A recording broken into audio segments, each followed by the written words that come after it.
y considerando también el tiempo vamos a tratar de ver las preguntas más precisas, necesarias, a efecto de que el colegiado pudiera formularlas de tener alguna inquietud. Doctor Huerta Sáenz, ¿tiene alguna pregunta? Sí, señor presidente, por favor. En principio quisiera ver si el abogado que informó inicialmente se encuentra presente o se ha retirado ya. Bueno, aparentemente se ha retirado. Doctor, buenas tardes. Sí, estoy presente. Señor abogado, ¿cómo está? Buenos días. Gracias por participar.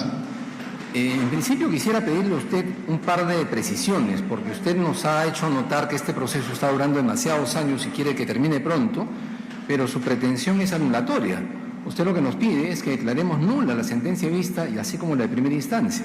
Entonces, esta contradicción no termino de completarla, porque usted nos pide una resolución definitiva, pero a la vez nos pide un tema de nulidad. En segundo lugar, en relación avancemos primero por este tema, señor abogado, por favor. Señor magistrado, en este caso, nosotros pedimos la nulidad porque, de acuerdo a los parámetros que se tienen en materia jurisprudencial, es muy probable que se vuelva a repetir lo que se ha expuesto en las sentencias. Debe tomar en cuenta que en el presente caso es la cuarta sentencia que emite el juzgado civil y es la cuarta sentencia que emite la sala civil, con criterios similares. Entonces, lo que nosotros pedimos, y es por esa razón que nos acogimos a la procedencia excepcional, es que se establezca el parámetro.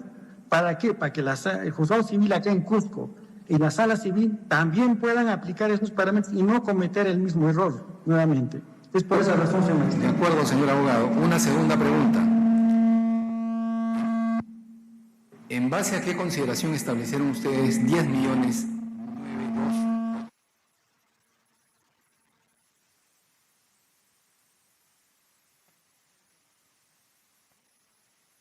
En cuenta, en primer lugar, que el joven que ha sido asesinado en este caso, ¿no?, era un joven que en su aspecto educativo era excelente. Estudió en un colegio particular al cual los padres de familia han apostado todos sus ingresos para poder generarle una expectativa profesional al futuro. Estaba ya invitado para poder estudiar en una universidad de Lima. Es un muchacho de mucha perspectiva profesional. Eso es por un lado. Y el otro aspecto, señor magistrado, es la forma como se ha llevado adelante la ejecución de este niño. Las circunstancias, cómo se han realizado, la planificación, la forma tan macabra en la que ha sido ejecutado. Entonces, todos estos aspectos, señor magistrado, se han tomado en cuenta. No solamente es el hecho de la muerte, sino todas las circunstancias que en ninguna de las sentencias que se han emitido por el juzgado civil y la sala civil se han tomado en cuenta. Entonces, esto nosotros consideramos que sí se debe valorar y como tal se debe establecer una indemnización que sea equitativa al hecho cometido. No es un solo asesinato, señor magistrado, es un acto secuencial de sufrimiento del agraviado hasta su muerte y de la familia que hasta la fecha no puede superar toda esta situación. Y solo tener la imagen, señor magistrado, de que los padres fueron los que encontraron al menor seccionado y encostalado dentro de la propiedad de los asesinos, pues es un trauma que no se puede olvidar hasta ahora, ni de toda su familia. Consiguientemente, señores magistrados, consideramos que la sanción que se aplique tiene que ser ejemplar. No puede ser una sanción como que alguien atropelló a otra persona o alguien disparó a otra persona sin motivo alguno.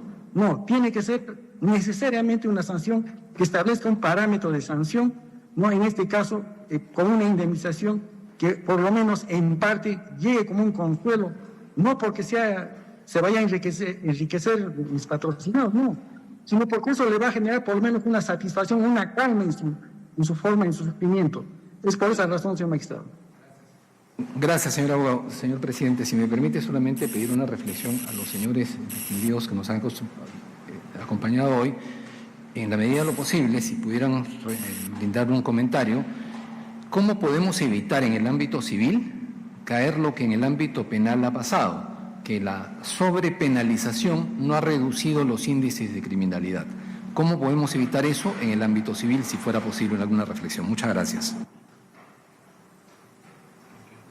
Doctor Juan Espinosa, ¿tuviera alguna opinión sobre el tema, por favor?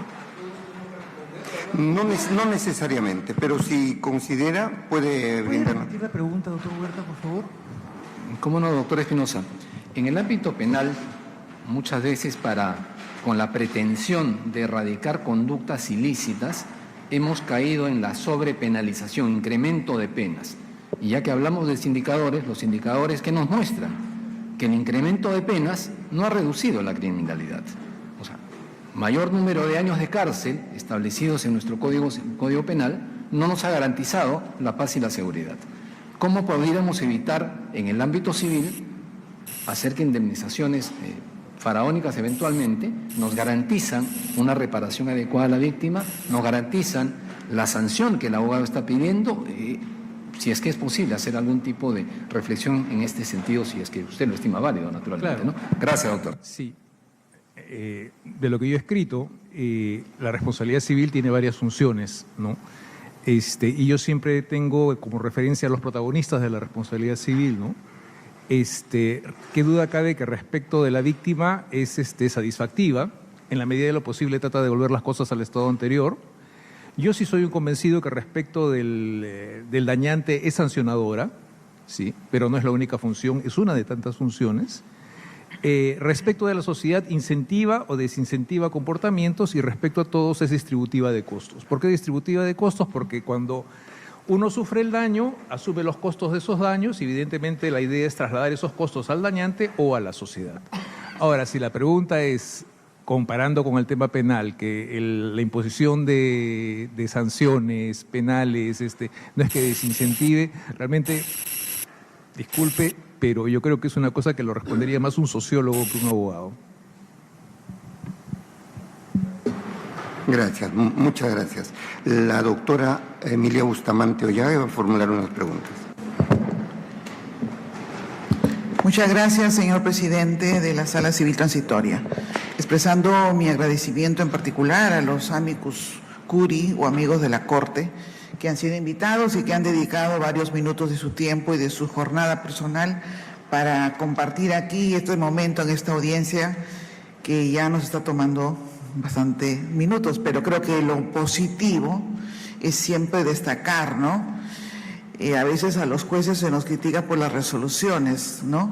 Pero lo importante es establecer un diálogo, y eso es el aporte que yo quiero destacar del doctor Carlos Arias, que preside esta sala. Ahora, mi pregunta en los términos más concordantes posibles, por favor, con mucho cariño y aprecio, no lo vean como un ataque, porque ese no es el objetivo. Ustedes han sido convocados aquí como amigos de nuestra Corte, y por ello les hago el agradecimiento.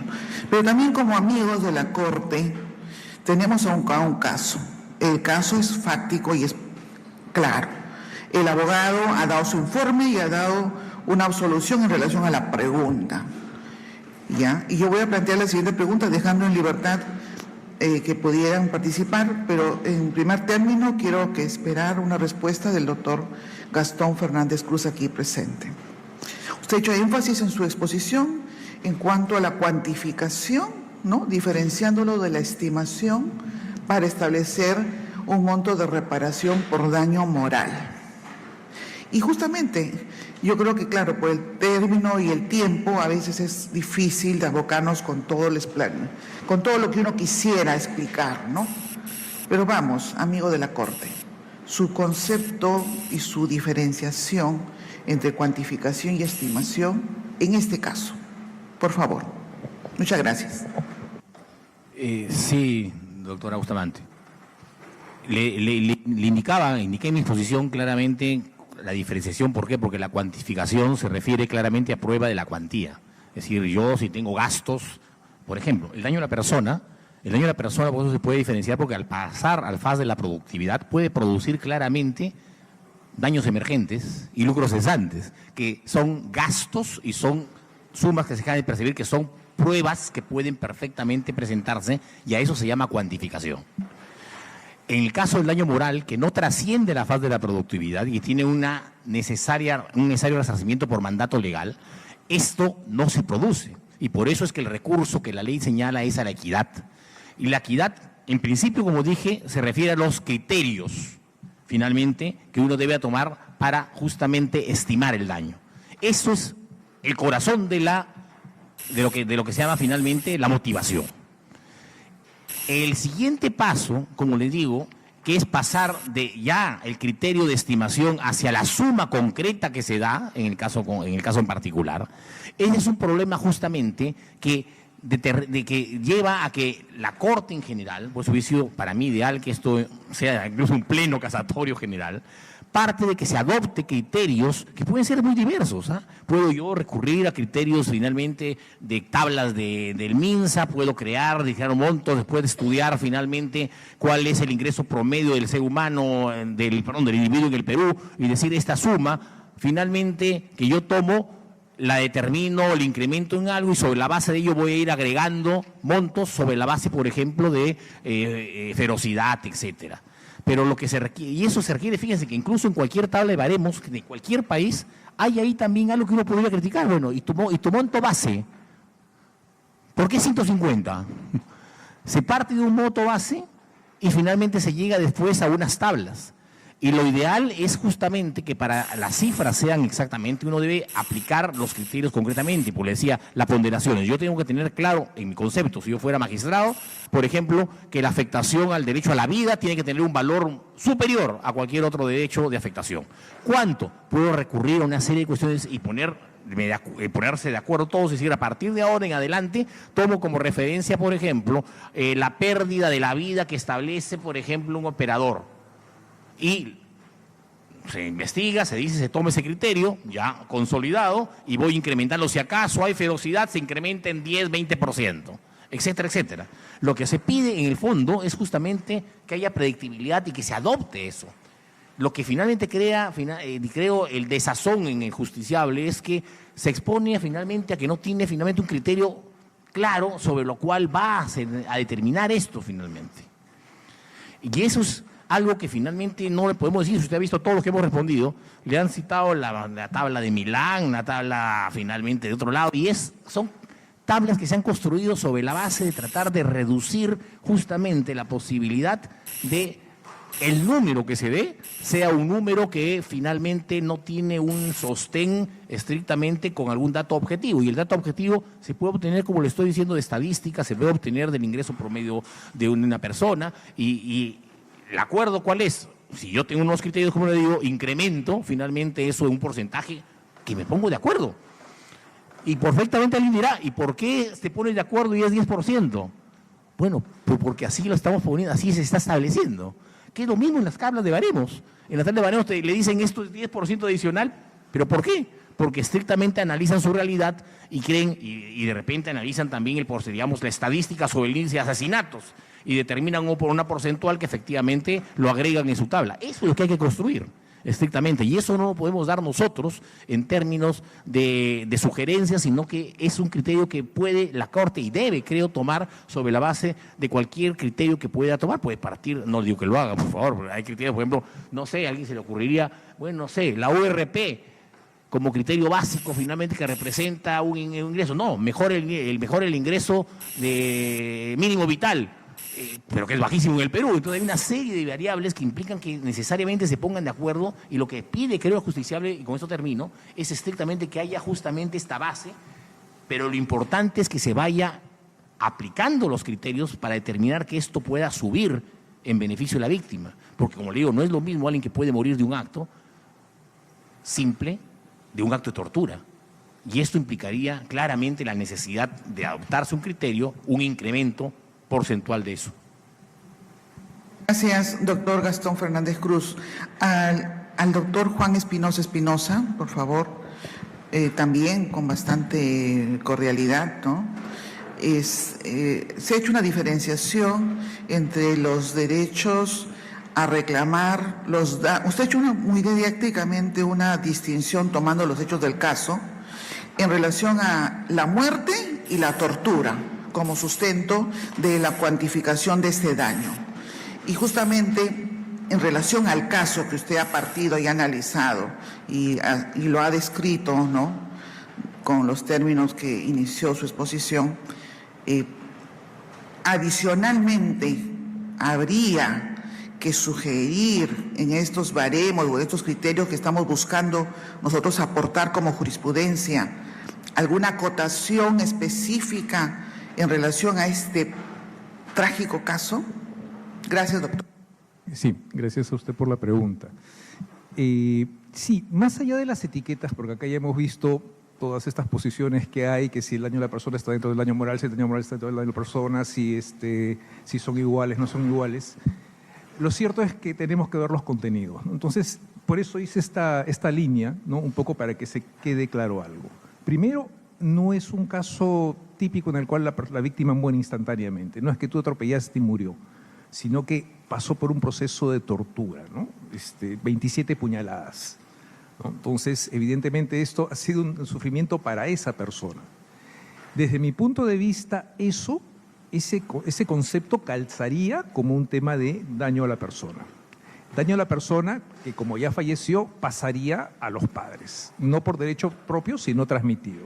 Llámelo iuris successionis, hereditatis, no en el sentido de que hay que abrir una partida de defunción, o perdón, una declaratoria de heredero, sino que le corresponde por esa proximidad que tienen. Y el otro, el sufrimiento directo de los padres, ¿no? Escuché una hermana, incluso por ahí hasta la hermana estaría legitimada para pedir eso, por haber perdido a este miembro de la familia, ¿no? Entonces, más allá de la etiqueta que tengamos, yo creo que el juez lo que tiene que fundamentar el motivo, bueno, primero el abogado y después el juez tienen el deber de fundamentar adecuadamente y describir esos momentos e individualizarlos para que se genere un quantum, ¿no? Ahora, definitivamente no hay la fórmula perfecta, ¿no? O sea, las tablas parten de montos mínimos sobre los cuales evidentemente el criterio del juez, ahí sí entraría el criterio del juez, podría ampliarlos, ¿no? En Italia hay tablas sobre daños morales, referenciales, ¿no? Pérdida del padre por el hijo, pérdida del hijo por el padre, pero evidentemente son referenciales, pero repito, tablas mínimas, se podría partir de eso. El profesor León ha hablado de 2 casos emblemáticos, ¿no? Que más o menos ahí se establece un monto que se podría sacar un promedio, pero a mí lo que me preocupa es odioso decirlo, dentro del quantum hay que ver el tema de necesidades y posibilidades, ¿no? La situación económica tanto de los padres del que falleció como de los padres del dañante, ¿no? Entonces, me queda la desazón porque pongas el monto que se ponga, ¿qué es lo que efectivamente se va a pagar? ¿No? Y yo creo que ese es un elemento a considerarse. Atención, solamente así como en familia existe en pensión de alimentos, necesidades, posibilidades, es un tema que hay que ver, ¿no? Pero de todas maneras yo creo que más allá de las etiquetas que querramos ponerles, son momentos y además una cosa que he visto mucho en muchas sentencias, ¿no? Ya, quiero fundamentar, entonces ponen, no sé, hay que tener en cuenta el grado de parentesco, la proximidad, si es pariente único, pariente plural, etcétera, pero nada más, en muchas sentencias veo como que se pone una plancha, ¿no? Y habría que fundamentar en el caso particular cuál es la situación concreta para fundamentar la indemnización, ¿no? Eso, doctora. Muchísimas gracias por sus respuestas, doctor Juan Espinosa y doctor Gastón Fernández Cruz. Gracias, señor presidente. Gracias, doctora. Doctora Juárez, ¿alguna pregunta? ¿No? Doctora Cabello. Sí, la doctora Cabello va a formar la pregunta. Bien, gracias, señor presidente. Gracias, señores amigos Curi, por sus valiosos aportes. Tal vez a propósito de lo que se ha comentado en los últimos minutos, quería consultarles, que ustedes nos den su opinión respecto a estos daños morales en la dimensión familiar, ¿no? Porque aquí hemos hablado del padre, de los hijos, pero sabemos de que hay modalidades de organización familiar, por ejemplo, la familia ensamblada, ¿no? Podría hablarse de un daño moral del padrastro, del hijastro, ¿no? Para que pueda invocarse válidamente Gracias. Sí, el daño parental es una categoría que ha devenido autónoma al interior de la responsabilidad por daños al interior de la familia. Y del daño parental se ha pasado al daño del padre por la pérdida del hijo, o al daño del abuelo por la pérdida del nieto.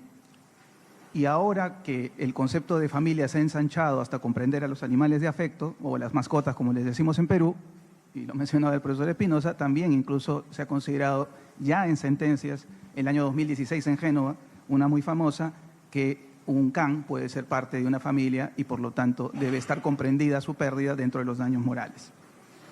A través de la función sancionadora de la responsabilidad civil, que aquí se ha pretendido negar, es que precisamente se otorga al resarcimiento un valor simbólico, que es el de defensa de la integridad de la familia. La Constitución protege a la familia. Si la Constitución protege a la familia, protege su completitud, protege su integridad, protege a la familia contra la ruptura abrupta de los vínculos. Entonces, en el caso concreto, tenemos un supuesto en el que puede predicarse ese aspecto del resarcimiento, naturalmente. En este caso, a esa familia se le ha arrebatado a su único hijo varón. Se ha dicho aquí bastante sobre sus virtudes, primer alumno de su salón, según el expediente, con tortura, sus propios compañeros del colegio.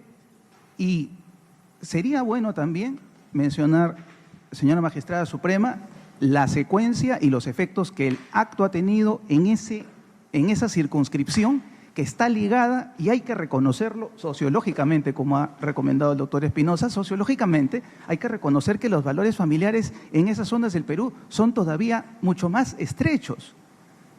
En esa comunidad, y esto se sabe consultando las fuentes públicas, esos muchachos homicidas fueron condenados a la máxima pena posible, es decir, la ley ató de manos al magistrado, que fue no más y no menos que el juez Edwin Béjar, el primer magistrado del Perú con discapacidad. Él fue el que emitió ese juicio, una persona prolija siempre en sus análisis. Les puso la mayor pena posible, 6 años, y los 60.000, porque como expliqué, no era el contexto en el cual comenzó a utilizarse el resarcimiento en nuestra experiencia, y no por mayoría de votos, el daño moral con función sancionadora. Caso Dutra es posterior a la decisión del caso de estos muchachos homicidas. Entonces, si es verdad, como dice el juez Posner en Estados Unidos, que la jurisprudencia constante es fuente del derecho, entonces el contexto y la línea de tiempo hace que la decisión que se va a tomar ahora esté perfectamente en el ambiente, en el momento histórico en el que le toca vivir esta circunstancia a la jurisprudencia, en la que puede hacerse recurso positivo a los aspectos que hemos mencionado. Les puso los 6 años. Señores magistrados, esos jóvenes salieron en libertad. Se tuvieron que ir de su pueblo. Las 2 familias están destrozadas. En las 2 familias ha habido desunión. Eran familias íntegras, señora magistrada suprema, al comienzo del caso.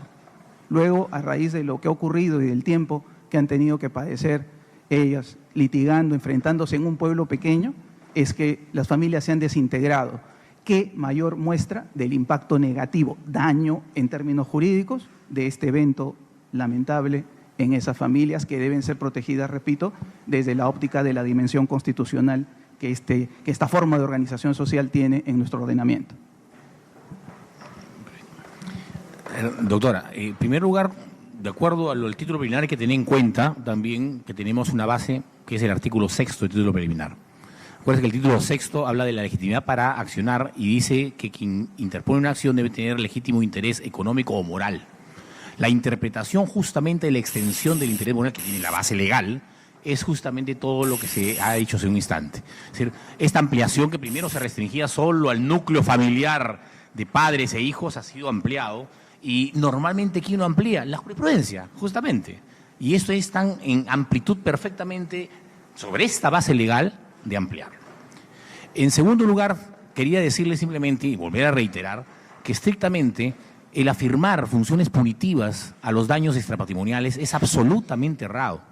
¿Y por qué? Se lo vuelvo a recalcar, porque produce un efecto de overcompensation, es decir, una sobreabundancia. Y uno de los criterios que hemos visto es evitar el enriquecimiento indebido a través de estos resarcimientos. No se busca sancionar al causante, para que existen otros caminos fuera de la responsabilidad civil. Se trata de darle lo suficiente, adecuado, proporcional a la víctima que le permite justamente, como sabemos, gozar esa función aflictivo-consolatoria, es decir, mitigar los efectos del daño. Si le damos más de lo debido, porque estaríamos sancionando al causante, producimos un efecto inverso, que es justamente lo que se llama el incentivo perverso. Es decir, en este caso no, porque se murió, pero imagínense a alguien que finalmente sufre una lesión corporal y determina que por los parámetros en general de los altos índices de reparación que dan las Cortes, es altísimo esto, pues como ha sucedido en Estados Unidos. O sea, se infringen autodaños para efectivamente luego generar dentro de esta coyuntura una superabundancia en indemnizaciones. Nunca una indemnización en términos punitivos puede generar un efecto adecuado en la responsabilidad civil. Para eso existen otros mecanismos. La prevención se otorga muy simple, por ejemplo, la pregunta que hizo el magistrado Huerta. Es decir, claro, estamos en la necesidad, cuando nosotros asignamos un monto indemnizatorio adecuado en términos de proporcionalidad, y resulta que eso, en términos económicos, el responsable lo debe internalizar. ¿Internalizar en qué sentido? Es decir, que el costo de prevenir eso, de no hacerlo, le sale menos que el costo de hacerlo. Y en eso consiste la internalización del costo. Y eso es una labor prevención de la responsabilidad civil sin necesidad de acudir a ningún criterio punitivo. En absoluto. Y les vuelvo y me reafirmo, señores magistrados, la interpretación de la función punitiva en la responsabilidad civil es absolutamente minoritaria en el Perú. Absolutamente minoritaria. Gracias. Muchas gracias, doctor Gastón. Señor presidente, Gracias. si me permite 1 minuto y medio nada más para complementar. Sí, Disculpe. por favor, doctor. Lo que pasa es que había un elemento que se ha manifestado en el caso, pero que no se ha profundizado. El doctor Espinosa en un momento dado sí lo señaló, y es el centro educativo. Y creo que todos estamos apuntando a las familias que, como bien se ha señalado, probablemente muy pobres, probablemente se puede dar un valor resarcitorio alto, y la pregunta es si la pagarán, pero no estamos atendiendo a todas las causas que involucran este suceso.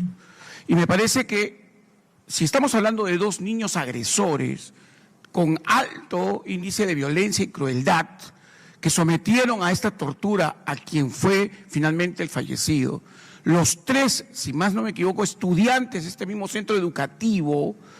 Entonces la pregunta es, y esto también influyendo en el ámbito de la familia, ¿qué está pasando? ¿Por qué no estamos involucrando al centro educativo también en el caso concreto para la atribución del resarcimiento, cuando probablemente también ellos puedan estar en una mejor posición para afrontar el costo de un resarcimiento por daños ocasionados en este caso?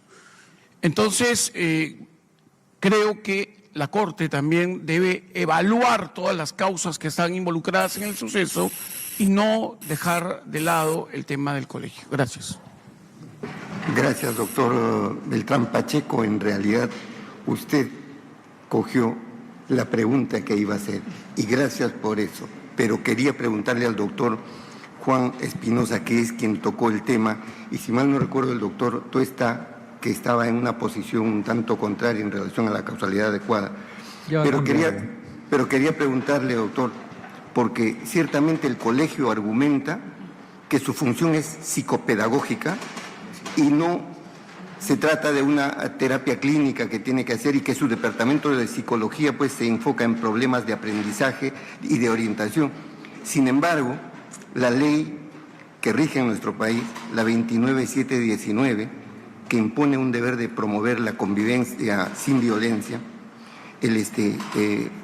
tiene, digamos, mínimos estándares o criterios allí fijados de lo que debe hacer un centro educativo cuando se trata de la relación alumno-centro educativo y comunidad de padres, no solamente con el alumno.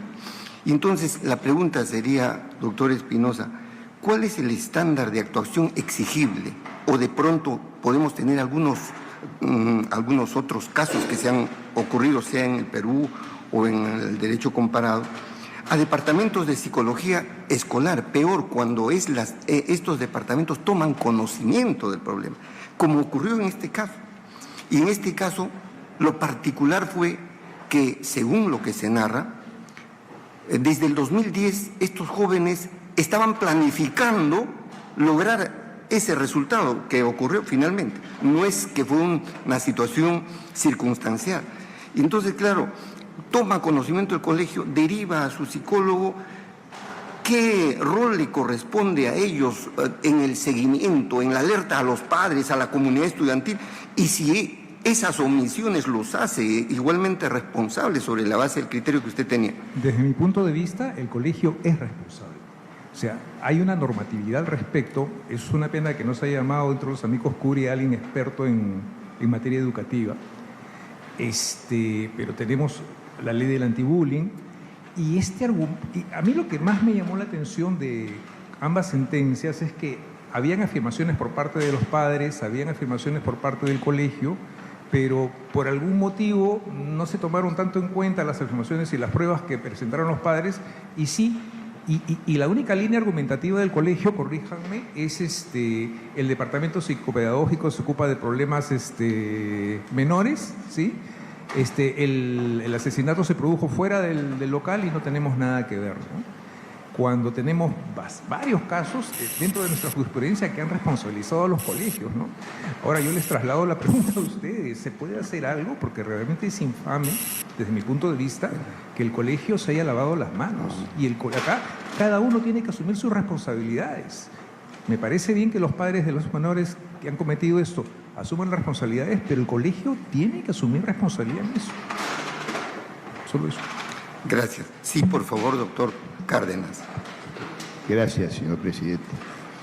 Y sobre este último punto, permito discrepar de lo que se ha mencionado con todo respeto, porque hay que tener cuidado porque muchas veces queremos responsabilizar a los colegios de lo que no hacen las familias.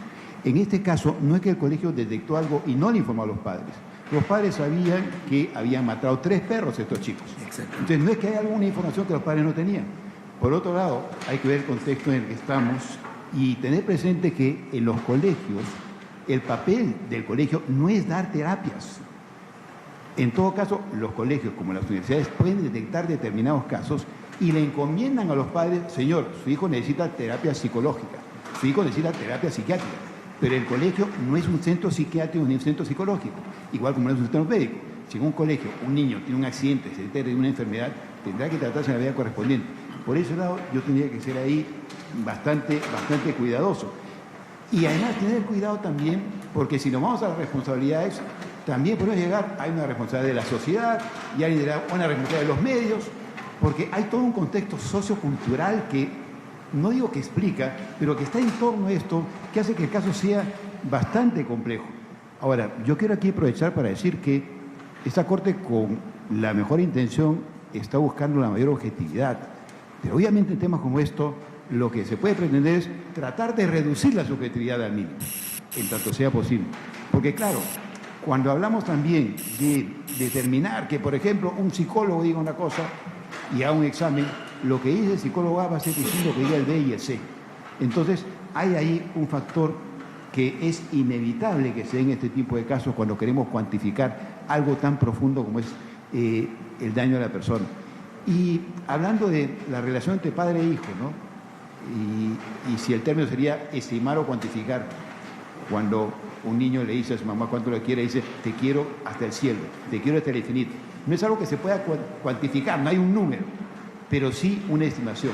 Pero claro, en este caso, la tarea que tienen ustedes, bastante difícil, pero la justicia confía en ustedes y nosotros también, es tratar de encontrar aquí lo que pueda ser más justo.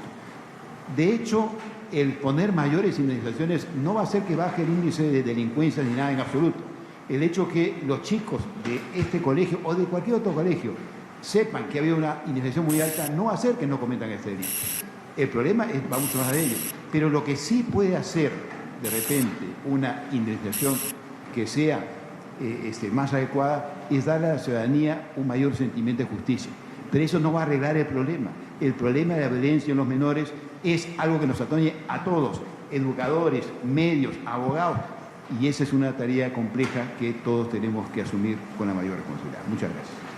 Gracias, doctor Cárdenas. Y sobre eso, sobre su respuesta, ¿variaría en algo si en lugar de solo poner en conocimiento de los padres, debieran asumir algún otro deber, porque se trata de jóvenes y de centros educativos en los que, como ustedes han podido ver, el bullying estaba presente marcadamente.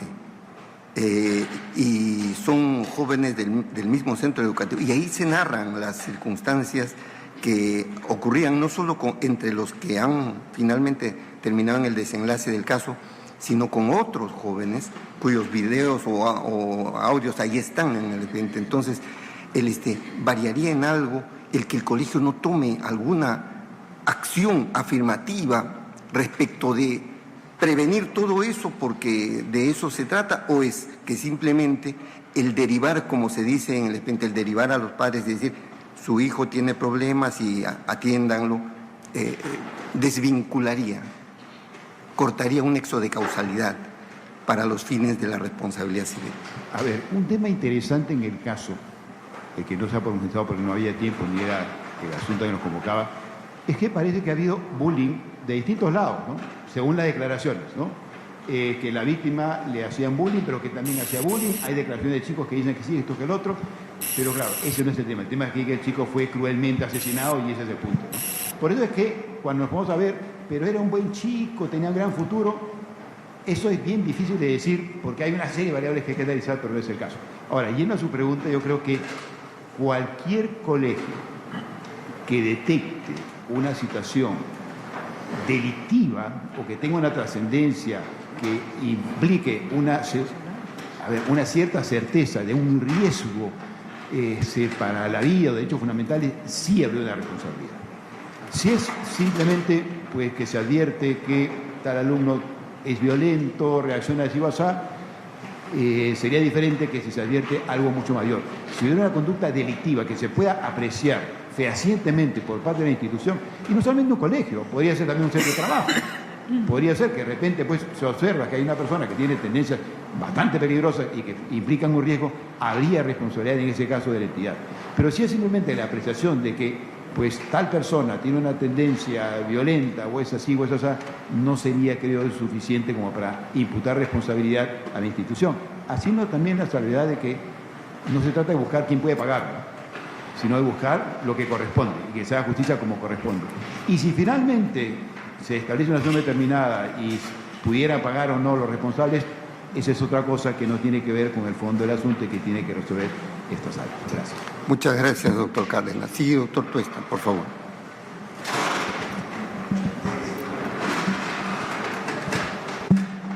Sí, gracias, doctor. A raíz de la pregunta del doctor Huerta, y está vinculado con lo que usted también comenta, ¿no? Tenemos un caso dramático, ¿no? Yo creo que lo que no podríamos hacer es resolverlo como si sería un caso aislado, doblamos el expediente y se acabó, ¿no? Y ya lo decía el doctor Gastón, esto creo que es una invitación para que la justicia sea creativa, ¿no? El derecho se ha desarrollado a través de la jurisprudencia. Nulidad de cosa juzgada fraudulenta, medida cautelar sobre el fondo, abuso de derecho, fraude a la ley, etcétera, son instituciones que no han nacido del legislador, han nacido de la jurisprudencia, ¿no? La cosa juzgada fraudulenta lo creó la Corte Constitucional Colombiana sin marco legal específico, lo aplica el Tribunal Constitucional y no existe marco legal específico. Son gestos de cómo resuelvo el problema de fondo. Yo creo que este caso es tan dramático que deberíamos pensar en una cosa así. Yo a raíz de este caso hice un acercamiento al Ministerio de Educación, porque hay unas leyes sobre prevención de la violencia en los colegios, usted lo ha citado. Hay un artículo en el reglamento que dice que debería derivarse determinados casos a un tratamiento mayor, ¿no? ¿Se hizo eso? ¿No se hizo? De lo que hice un acercamiento al Ministerio de Educación, parece que no está funcionando bien esto. Tengo la impresión, impresión, no es una opinión, tengo la impresión. Intervienen en este sistema el Ministerio de Educación, Defensoría del Pueblo, Indecopi. Pero ¿qué es lo que pasó en este caso? La mamá reportó el incidente que estaba pasando con sus hijos, lo reportó, dice que al tutor del colegio. Y el tutor dijo: mi esposa es psicóloga, voy a comentarlo. ¿Lo comentó? ¿No lo comentó? Si el caso era tan grave, pues también hay un delito que es no socorrer a una persona que está en peligro, ¿no? No digo que esté cometiendo un delito ahí, pero si el caso es tan grave, ¿por qué no tenemos más información sobre qué hizo el tutor? Entonces, se prescindió de la prueba. Sí, usted ve, se prescindió de la declaración del tutor. Sí. Ahí está el tema procesal que dijimos, ¿no? El proceso tiene que reorganizarse para este tipo de casos. Y dentro de la dimensión institucional procesal, yo comentaba con cierto sector del Ministerio de Educación, le decía: ¿por qué no hay una aplicación, ahora que hacemos transacciones económicas por el celular, para que los padres puedan lanzar alertas que vayan a todas estas instituciones, de tal manera que entre ellos se controlen y no sea el tutor que se reserve la información o no lo diga nada? Podríamos generar a partir de este caso alguna modificación involucrando a todos aquellos sectores. Muchas gracias. Gracias, doctor. Muy bien. Con las intervenciones de ustedes, del abogado defensor, damos por concluida esta audiencia, realmente agradecidos desde la Corte Suprema a cada uno de ustedes por sus importantes conocimientos y fundamentos que seguro van a orientar de mejor manera la decisión que adoptemos en este caso. Muchísimas gracias a todos y entonces el tribunal pasa a deliberar. Gracias.